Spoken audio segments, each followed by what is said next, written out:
إن الحمد لله نحمده ونستعينه ونستغفره ونؤمن به ونتوكل عليه ونعوذ بالله من شرور أنفسنا وسيئات أعمالنا ثم الصلاة والسلام على رسوله محمد الذي أدى الأمانة ونصح الأمة وتركنا على مهجة البيضاء ليلها كنهارها لا يزيغ عنها بعده إلا هالك. اللهم صل وسلم وبارك له وسلم تسليما كثيرا وبعد. السلام عليكم ورحمة الله وبركاته. Abasubi baffe abalungi era ab'olulango, mikwano gya Qur'ani egirondoola ennyo okwagala okumanya amakulu agali mu ssuula z'omu Qur'ani mu ngeri y'okuzeetegereza n'okwekenneenya. Atenderezebwa Allah nannyini matenda amalungi amajjuvu, oyo eyafuula abakkiriza mikwano gye, ate nga abakkiriza okubafuula ab'emikwano be basuubirwa okubeera nga baagala nnyo ekitabo kya Allah, baagala nnyo okuwulira Allah kikyagamba, ng'ate balina n'ennyonta okuteekamu nkola ebyo Allah by'aba asazeewo okutugamba. Ab'ebitiibwa, Allah atenderezebwa n'amatenda amalungi amajjuvu, oyo eyatufuulira eddiini y'Obusiraamu nga ddiini eri shamil, ddiini ebuna, salihun likulli zamanin wa makanin, etuukagana bulungi nnyo mu buli kifo kyonna Obusiraamu bujyawo, era Obusiraamu bulina kye bwannyonnyolawo. Ate era buli mulembe gwonna Qur'ani yeegulamula. Abantu bagaana bugaanyi kukkiriza, naye nga embeera zonna ze babaamu Qur'ani eramula bulungi nnyo.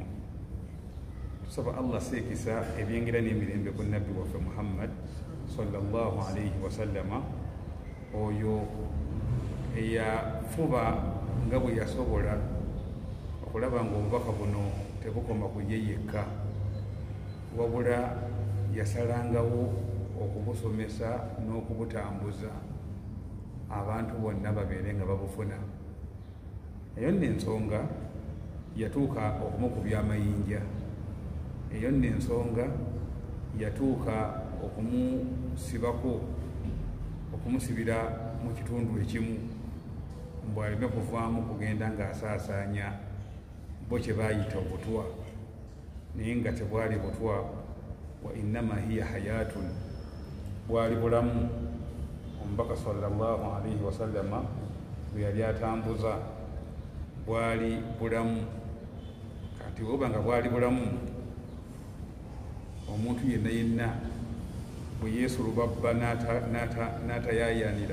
n'atayaayaanira bulamu buno omubaka bwe yaleeta, abo bwe mulaba abantu abaafa newankubadde nga mubalaba batambula. Omuntu yenna bw'aba nga tayaayaanira bubaka obulamu omubaka bwe yaleeta, tayagala kubusoma wadde okubweyigiriza, abo be bantu be mulaba nga baafa newankubadde nga mwe mubalaba batambula. Essula yaffe gye tuliko, ab'ebitiibwa abatuwuliriza, essula yaffe era egenda mu maaso, Suratul Ma'arij. Essula eno tuli owantu owagamba nti Allah subhanahu wa ta'ala ebibonerezo wanaaba abireese ku lunaku lw'enkomerero, newankubadde nga ababiyita abaagala ebibonerezo olwo babijja bijje, kubanga essula yatandika sa'ala sa'ilun bi'adhabin waqi'a, waliwo abaali basaba, yasaba omusabi ng'agamba nti oba ebibonerezo oba Muhammadi byayogera bya mazima oba ddala mubaka wa Katonda, nga byagamba mbonno atakkirize Katonda ebibonerezo bijja mmutuukako, bagamba nti nno oba ayogera mazima ebibonerezo bijje. Kaakati ekigambo ky'ebibonerezo okujja, Allah subhanahu wa ta'ala akyogerako nti ebibonerezo bwe binaaba bizze, yawaddu almujrimu, alyegomba alyagala omujeemu. Gwe bayita mujrimu wano walladhi yastahiqu dukhula annaari, yoyo aliba amaze okukakatwako okuyingira omuliro. Kubanga buli yenna akola ekyonoono nga kimukakasaako okuyingira muliro, tusamma mujrimu, omuntu oyo aba ayitibwa mujrimu. Kaakati omuntu ono alyegomba, law yaftadi min adhabi yaumi idhin, senga bamuwa olukusa ne yeenunula awone ebibonerezo by'olunaku olwo, nga yeenunula naki? Yeenunula n'abantu bano basatu twabamenya, yeenunule n'omwana we, oba yeenunule ne mukyala we, oba yeenunule ne muganda we. Abantu bano abasatu essuula bye yamenya bantu ba muwendo nnyo. Abantu bano abasatu bantu ba muwendo nnyo eri obulamu bw'omuntu. Naye olaba abantu bano bagenda okusookerako okugamba nti nno nze njagala kuwona katuweeyo bano nze mpone. Omwana obulamu bw'omuntu, omwana ku bulamu bw'omuntu ye omwana taweekayo. Olaba omuzadde niwe bakwatira omwana we mu bubbi, ng'omwana we bamukwatidde mu bubbi, era omuzadde agamba omwana wange bamuwaayiriza, omwana wange bamusibako obusibi matugambuzi muliisango. Lwaki? Kubanga omwana taweekayo.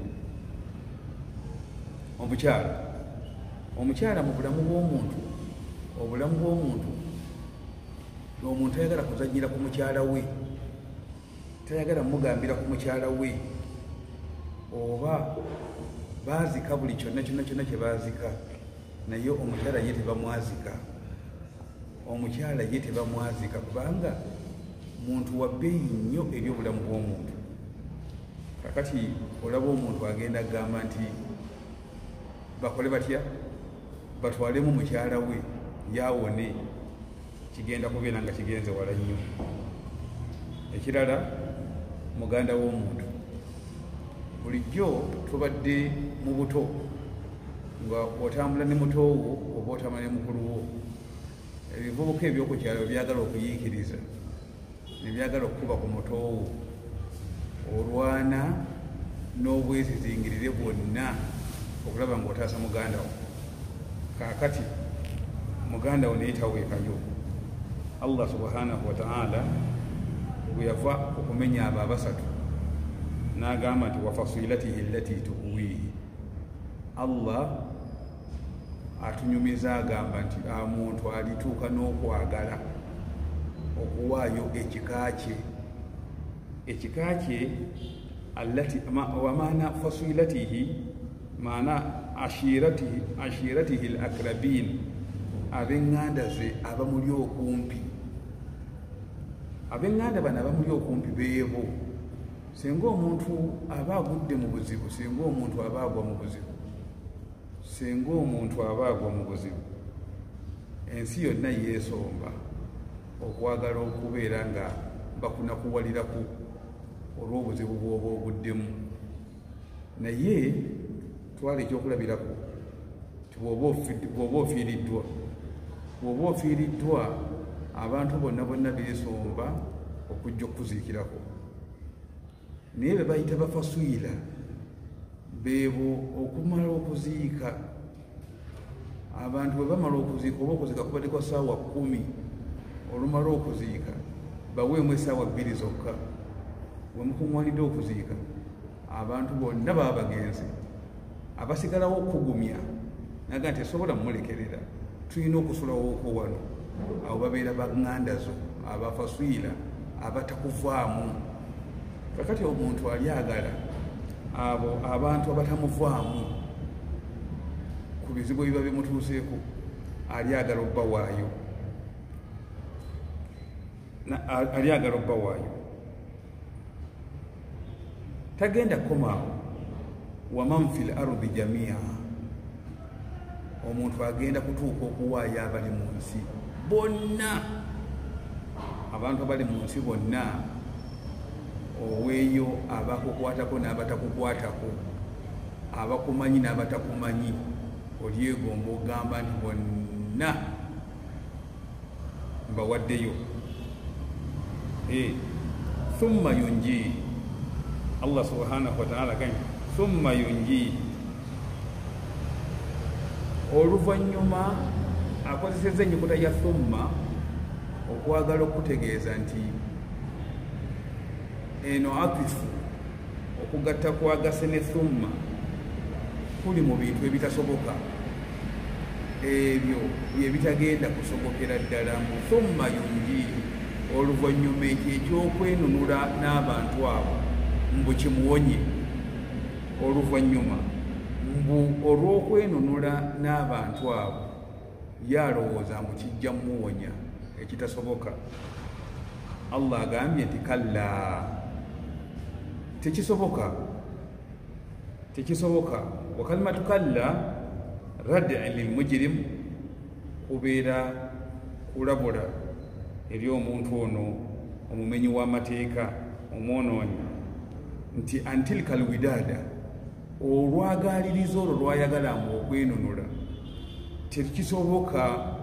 Wa bayanu limtina, era Allah subhanahu wa ta'ala ayagadde okutunnyonnyola nti omuntu ono omujirimu kyanaaba ayagala ku olwo tekisoboka, tekisobokera ddala.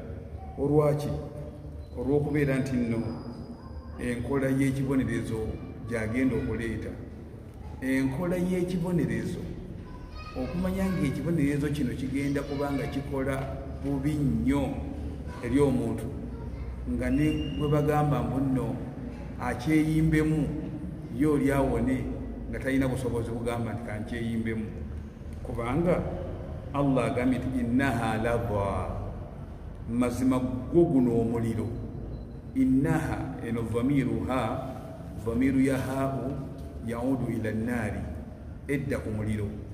Innaha ladha, mazima gwo guno omuliro guyitibwa ladha. Wa ladha, kye bayita ladha, alamun li jahannama, linnya mu mannya agaweebwa omuliro guno jahannama. Era ekigambo ladha ishtuqa, kyajjibwa mina taladha, kyajjibwa mu kigambo taladha, so nga ate bagamba kiva mu kigambo ladha, kiva mu kigambo ladha. Ekigambo ladha kitegeeza bimaana dawamu ladhabi, nti guno omuliro gukola ekibonerezo ekitavaawo, guliko ekibonerezo ekitavaawo olw'obuyitirivu bw'okwokya kwagwo. Gwokya teguzikira, gwokya tegulekeraawo, gwokya teguddirira. Owamu n'okubeera nga gulina obukambwe bwagwo buyitirivu nnyo guno omuliro, Allah subhanahu wa ta'ala kwe guyita ladha.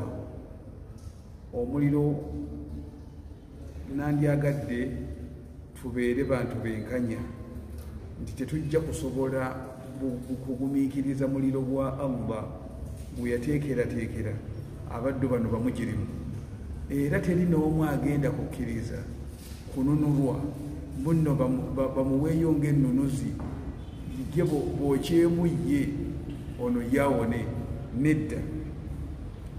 Kati Allah subhanahu wa ta'ala agambye kalla innaha ladha, nedda, mazima guno omuliro gwe beeteekako guyitibwa lava.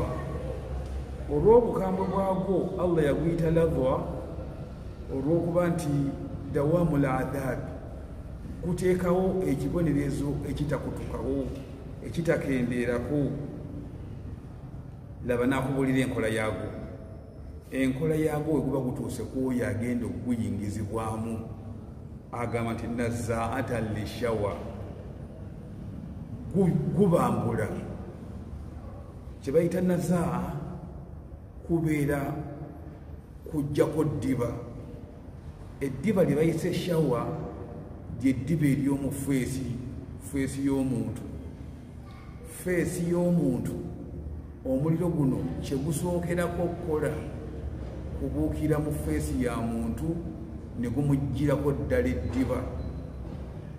Lwaki omuliro guno gulumbye feesi mu bwangu ddala? Kubanga gwagala okusiimuulako ekitiibwa ky'omuntu, gwagala gusiimuuleko ekitiibwa ky'omuntu. Oyo aba agenda okuguyingira aveeko ekitiibwa eky'obuntu, kati ayingire omuliro nga kiri awo kintuntu ekitategeerekeka.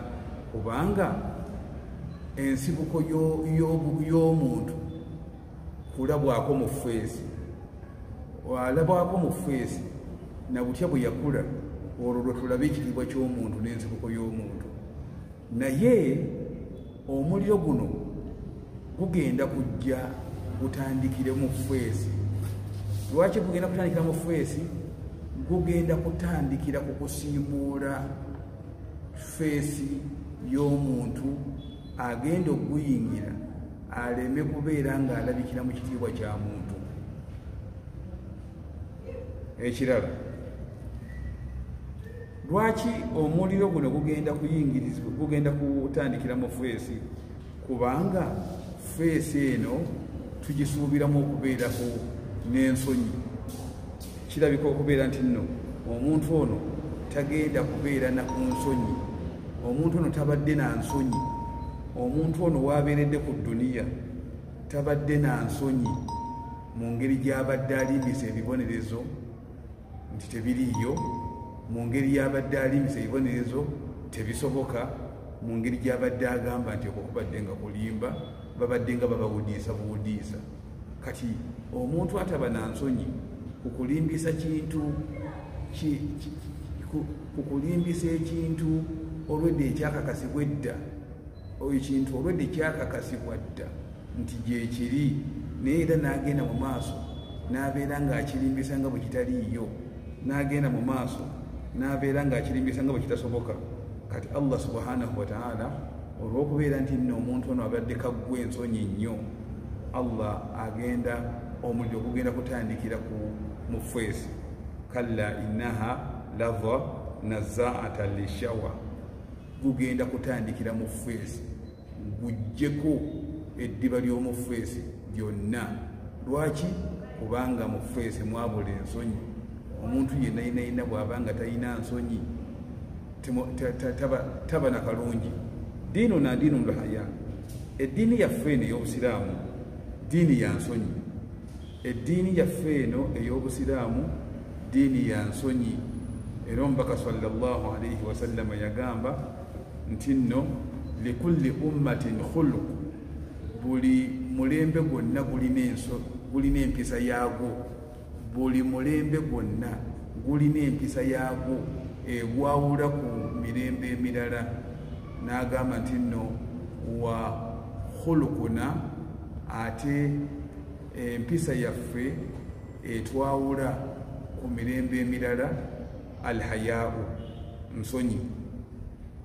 Kyova olaba nga omubaka sallallahu alaihi wasallama yagamba nti inna mimma adraka nnaasu, mazima ddala abantu bye bagenda basikira nga bagenda babisangawo mu buli mulembe, min kalaami nubuwati lula, okuviira ddala ku bigambo by'abannabbi abaasooka bajjanga babiwa abantu baabwe nga bagamba idha lam tastahayi, bw'oba nga tosonyiwala, fasna ma shi'ta, kati kola ky'oyagala. Kati ono abantu bwe bati abatalina nsonyi omuliro guno gugenda kusookera kwokya mu feesi zaabwe kubanga tebayina nsonyi ku kulimbisa kintu olwedde nga kyakakasibwa dda nti nno kyo kyakubaawo. Omuliro guno gugenda kubeera nga gunoonya abantu basatu. Ekigambo tad'u man adbara wa tawalla wa jamaa fa awaa, gugenda kunoonya abantu bano babika bisatu. Era Allah agambye ekigambo tad'u tugenda kukivunula emirundi ebiri.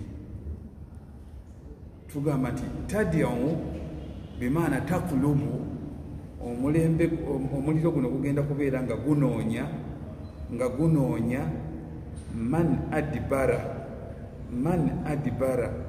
buli yenna eyasalangawo okuba amabega ekiyitibwa amazima.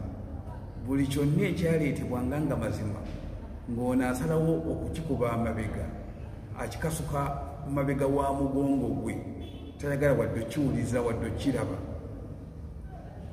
Tad'u, omuliro guno gugenda kuba nga gunoonya, wamaana tad'u maanaahu takulubu, buli yenna ekigambo tad'u kitegeeza kuyita, naye buli yenna ayita aba anoonya.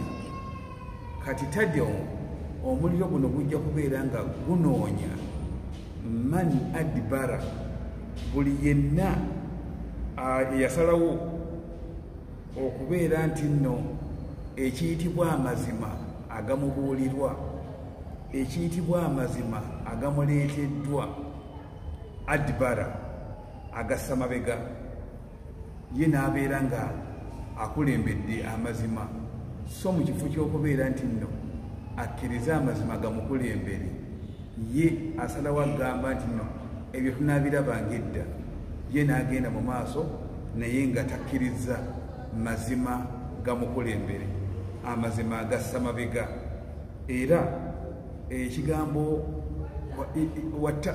ittakhadhu kitaaba Allahi waraahum dhihiriya, bagenda ne bateeka ekitabo kya Allah nga ge mazima ne bakiteeka emabega w'emigongo gyabwe, kwagala butaagalira ddala kukulembeza mazima, era tebaagala nagatunulako.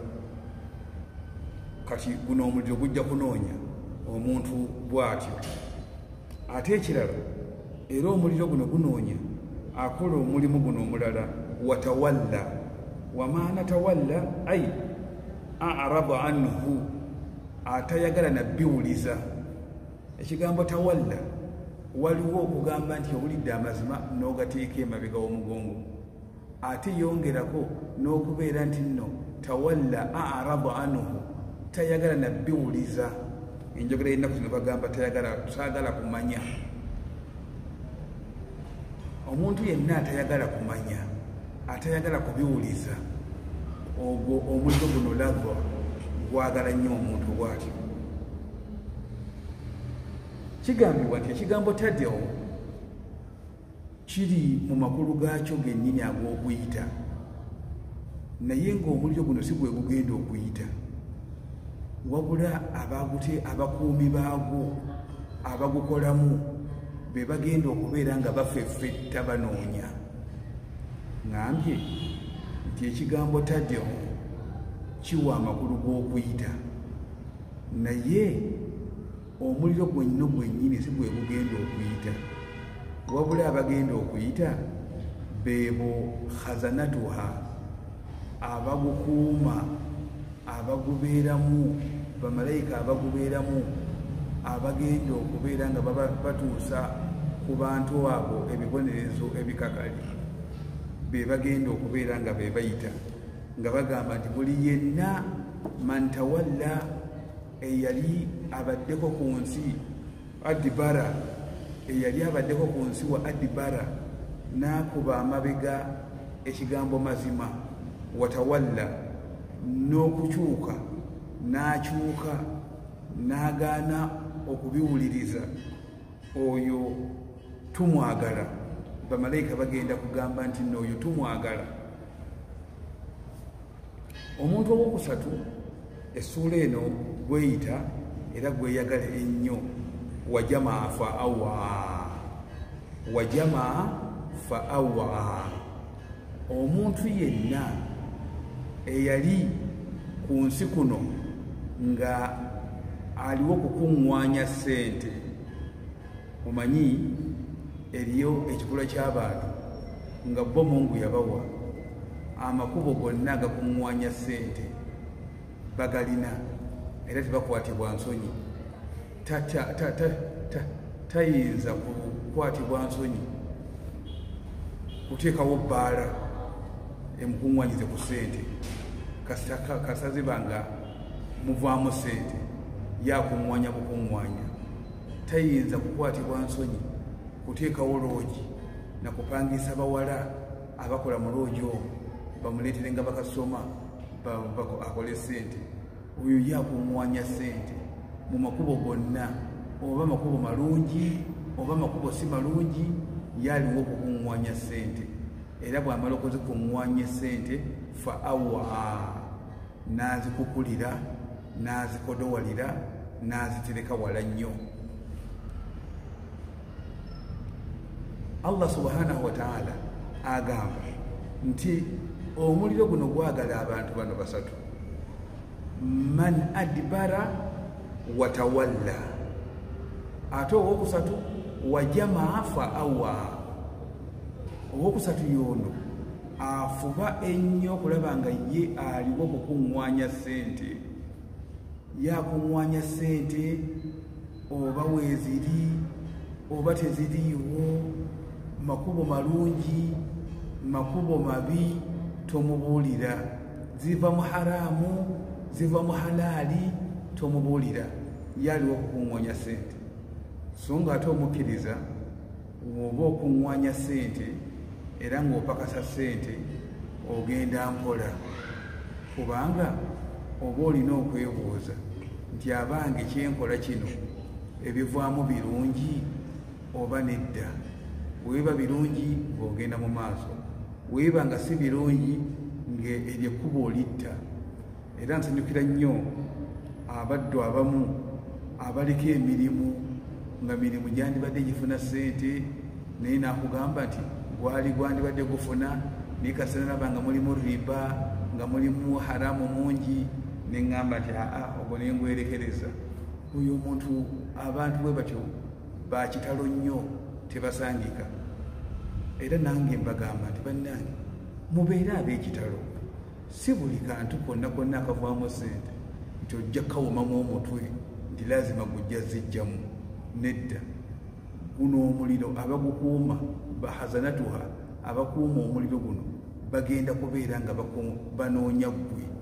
Oyo jamaa eyakuŋŋwanyanga ensimbi ng'azikuŋŋwanya mu buli kkubo lyonna, mu buli ango yonna, fa awa, ate n'amala n'azikukulira n'azikodowalira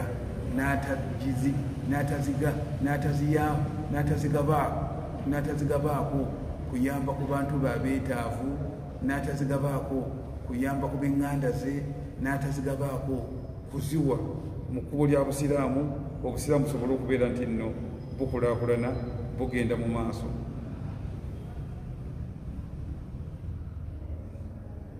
Kigambibwa nti tadyo, amakulu g'ekigambo tadyo maanaahu tahliku. Amakulu g'ekigambo tadyo, amakulu kitegeeza nti tahliku, guno omuliro gujja kubeera nga gwagala okuzikiriza n'okusaanyaawo ddala. Man adbara, buli yenna eyajjanga n'akuba amabega ekigambo maziba nga tayagala kukimuteeka mu maaso, amazima gonna aba ayagala gamuteeka mabega. Watawalla wa araba anhu, n'okugagaana n'agagaana. Oyo omuntu omuliro guno gujja kubanga gumuzikiriza. Ate era kugenda kubanga guzikiriza n'omuntu alladhi jamaa, oyo akuŋŋwanya emmaali ye, oyo akuŋŋwanya emmaali fa awa, n'azikukulira emmaali eyo. Kyova olaba nga alaamatul ightiraari, obumu ku bubonero omuntu obumubaako ne bulaga nti nno egetarra akoze atya akoze alabankanyizibwa alamatul igtirari obubonero obw'omuntu alabankanyizibwa n'alowooza nti nno waali ali seefu so nga tobangako seefu. Okulowooza nti nno oli seefu naye nga tobangako seefu bakiyita alamatul igtirari, obubonero bw'okulabankanyizibwa buli busatu. Obubonero bw'okulabankanyizibwa buli busatu. Akasookera ddala an yajima amalan yakhlifuhu, kwe kubeera nga gwe okuŋŋwanya emmaali, kwe kubeera nga okuŋŋwanya emmaali ng'ekigendererwa kyo yakhlifuhu, nga oyagala mbu ozirekere abasika bazizikire, nga maali ogirekera abasika bagizikire. Ekirala akabonero akalala, ziyadatu dhunubu tahlikuhu, kwe kubeera nga gwe oyongerako ebibonerezo, oyongera byonoono, ebyonoono oyongera byonoono ku byonoono, tuhlikuhu, ng'ate ebyonoono ebyo bigenda kubeera nga bikuzikiriza. Buli lw'obeera nga olabankanyizibwa era oli mu balabankanyizibwa, kwe kubeera nti okola ekyonoono n'otakyenenya, ate bw'oyagala mu kifo ky'okwaba nga akyenenya n'oyongerako kyongere, n'otamanya nti nno ebbanga ly'omala ng'ogenda obyongerako bigenda kubeera nga bikuzikiriza, bigenda kuba nga bikuzikiriza. Ekirala, taruku amalun yunjihi, omuntu yenna alabankanyizibwa bamulaga emirimu gy'ateekeddwa okukola, bamulaga emirimu gy'ateekeddwa okukola, senga aba agikoze gigenda kubeera nga gimuyamba, gimuwonya. Egyo emirimu tagyettanira, era tagyagala nagihemberera. Kasita obeera n'ebintu ebyo bisatu, manya nti nno kiba kitegeeza nti egtararta, walabankanyizibwa era olabika okuba nga oli ku birala nnyo, si byebyo abaddu ba Allah abalungi bye baba banoonya mu kukola emirimu gye baba bakola. Obubonero alamatul igtirari buli busatu. Akasooka, an yajima amalan yakhlifuhu, kwe kubeera nga gw'okuŋŋwanya emmaali gy'okuŋŋwanya ekigendererwa mb'oyagala abasika bagende bagisikire nga basanzeewo ku maali nga nnyingi ddala, bamanye nti taata mu mutuufu yali ng'akola ssente era bazisikire busikizi, naye nga gwe woobeeredde ng'ozikuŋŋwanya obadde tozigaba, obadde tozikola ki, toyamba bantu, tokola otya, wadde okugyamu omusolo gwa Allah, wadde okuwaamu zaka, wadde swadaka, wadde okugyamu wakufu, gwe ebyo obadde tobikola, wabula oyagala mu kuzimba linnya ku kabuliyo, boogere nti omusajja alese obukadde 500 ku akawunti bakutendereze, okumanya nti egtararta, olabankanyizibwa. Ekirala, ziyadatu dhunubu tahlikuhu, okumanya nti nno olabankanyizibwa buli kaseera okubeera nga bw'oyongera byonoono by'okola. Wakakola ku kino ate okozeko ku kino, okoze ku kino ozze ku kino, naye nga ebyonoono ebyo by'ogenda okola tuhlikuhu, bigenda kubeera nga bikuzikiriza. Akalala akokusatu, taruku amalun yunjihi, kwe kubeera nti nno oleka omirimu gye bakugamba, gye bakulagirira, eginaakuwonya era eginakutaasa, ogireka. Bw'ogireka n'obeera nga tofuddeeyo okubeera nti ossa mu nkola bye bakugamba okukola. Kati Allah subhanahu wa ta'ala kwe kugamba nti omuntu ono katulage Allah katulage obubumbwa bw'omuntu. Allah atulaga obubumbwa bw'omuntu n'atugamba nti innal insana khulika halua, innal insana khulika halua, mazima ddala omuntu. Innal insana, eno inna nyukuta eggumiza ate alifu wallamu eri ku kigambo al insana tufiidu l'umum, ayitibwa omuntu yenna, oba tufiidu l-istighraq. alifu wallamu eno eyagala kututegeeza buli ayitibwa omuntu yenna. khulika halua, yatondebwa ng'ali jazua, yatondebwa halua nga mutiitiizi. Kyebayita halua mu bitabo by'olulimi oluwalabu bagamba nti ashaddu lhiris, omuntu yenna yatondebwa nga alina omululu oguva mu bululu ne gudda mu mutuube. Omanyi wabeerawo omululu, omuntu abeera n'omululu ku ekyo kyalowooza nti no kyayina kimumala, tayagala kigabako. Ate era ne bwaba nga ate ayina bingi nnyo nga ne byayina tajja bimalawo, era abikodowalira n'atayagala kubitoolako.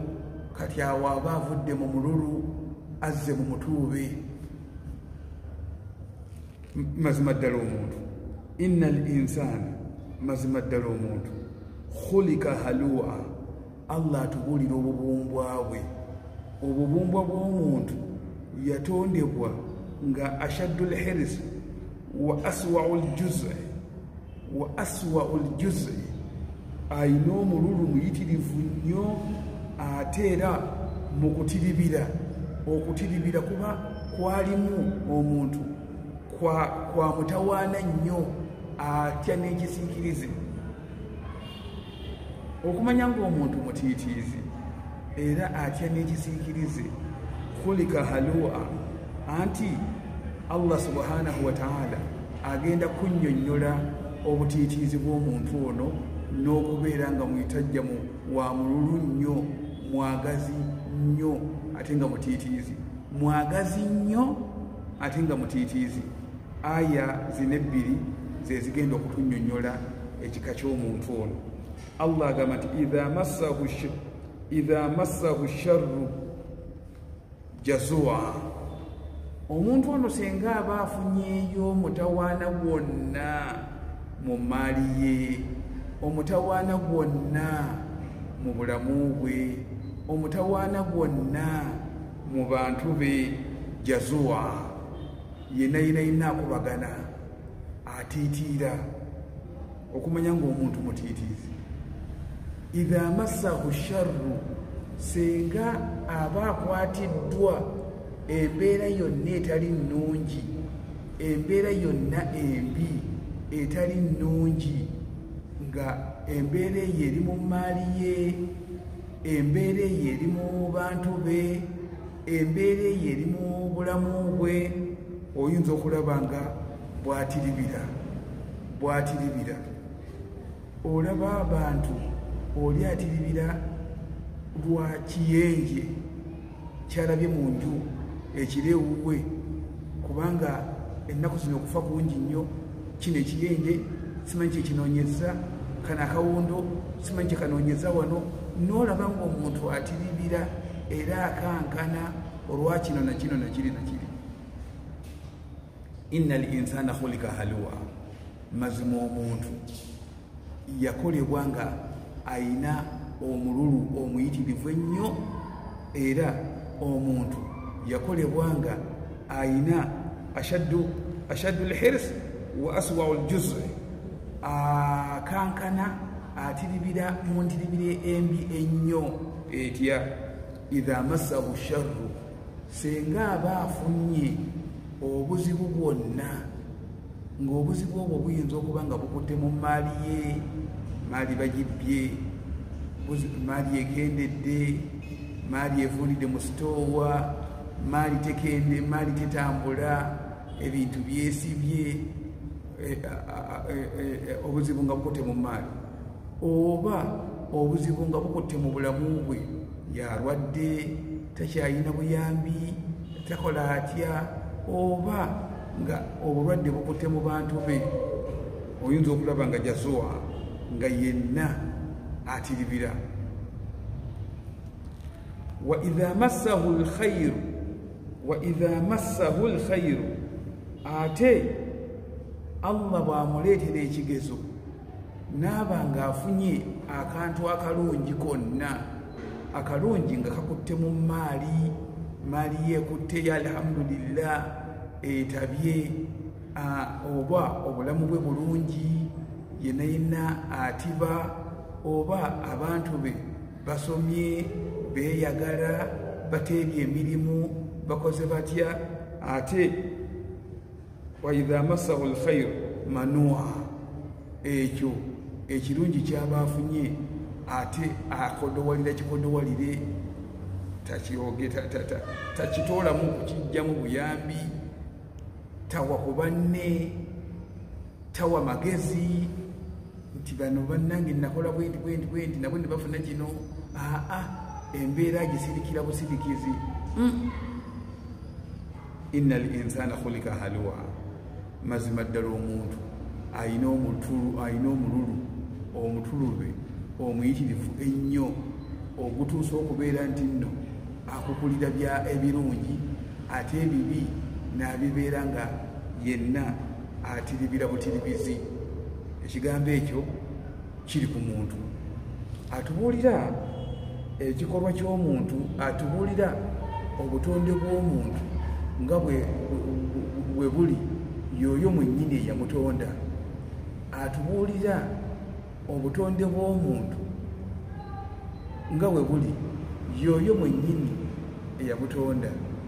Jjukira nti nno oyinza okubeera awo nga musajja wattu akayumbako tofunangako mbeera yonna ekutiisa kasulamu, nga bukyobaawo akayumbako tofunangayo mbeera yonna ekutiisa kasulamu. Naye laba omusajja bw'asobola okukugamba nti nno miliyoni 5 ziizino, miliyoni 5 okuziteeka mu kayumbako ng'oweebake, oyinza okulaba nga embeera yonna ekyuse, ng'oyinza okulaba nga abagenda okutegeera, abagenda okunoonya, okukakana, ng'ogamba nti sijja kusula mu nju eno na sente zino, kanziruke kanziteeke ebweru, oba kanze kukulire nziteeke bwenti, kubanga ofunye akalungi. Eyo y'embeera y'omuntu. Embeera y'omuntu abeera halwa. wa idha massahu lkhairu manua, wa idha massahu lkhairu manua, bw'abanga afunye akalungi konna kaba afunye, manua bimaana akakukulira, akatereka, n'akamma, n'akakodowalira, n'atakagwa ku bantu bali mu bwetaavu. Allah subhanahu wa ta'ala mu musomo gwaffe ogugenda okuddirira agenda kubeera nga atubuulira ekikula ky'abantu baba batali bwe batyo. Omusomo gwaffe ogugenda okuddirira agenda kutubuulira ekikula ky'abantu bo nga si bwe batyo. Era nga bano ffenna tukubirizibwa tubeere mu kikula ky'abantu bano biidhinillah, tubeere mu kikula ky'abantu bano, tusobole okubeera nga tweyagalira mu maali yaffe, tweyagalira mu ebyo Allah byagenda okutuwa, nga naffe we tubiyambako n'okubiwa ku bannaffe, kubanga obwo bwe buntu bulamu. Eyo y'embeera ennungi, emmere ewooma, ono alya n'ono n'alya, emmere ewooma era y'emmere egenda. Bannange tubeere abantu